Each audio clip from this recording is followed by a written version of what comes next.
নমস্কার।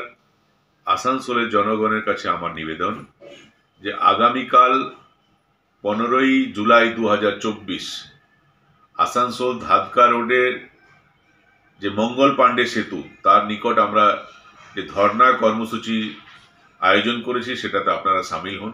আপনারা জানেন যে গাড়ুই নদী, আসানসোল রেলপার অঞ্চলে যে গাড়ুই নদী, সেই গাড়ুই নদীতে প্রত্যেক বছরই বর্ষার সময়ে এত জল বেড়ে যায় যার কারণে প্রচুর মানুষের ঘরবাড়ি নষ্ট হয়। কয়েক বছর আমরা কয়েকজনের প্রাণও হারিয়েছি এবং এই গাড়ুই নদীর স্থায়ী সমাধানের জন্য বারবার আমরা প্রশাসনের কাছে আবেদন করেছি, পৌর নিগমের কাছে আবেদন করেছি, কিন্তু কেউ কোনো সদর্থক ভূমিকা পালন করেনি। গাড়ুই নদীর সমস্যার স্থায়ী সমাধানের জন্য এবং তার সঙ্গে সঙ্গে আসানসোল রেলপার অঞ্চলের যে অন্যান্য যে সমস্যা, রাস্তাঘাট, ড্রেন, লাইট, পানীয় জল, স্যানিটেশনের ব্যবস্থা হচ্ছে না, ইভেন যারা বয়স্ক মায়েরা বোনেরা আছেন তারা বিধবা ভাতা, বার্ধক্য ভাতা সেটাও 4 মাস 5 মাস পর পাচ্ছেন।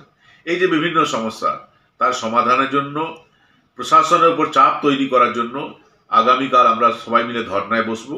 আপনারাও আসুন, এই ধর্নায় আমরা সামিল হই। এরপরেও যদি প্রশাসন কোনো সদর্থক ভূমিকা পালন না করে তাহলে আগামী দিনে হয়তো আমরা লাগাতার ধর্নায় বসতে বাধ্য হব।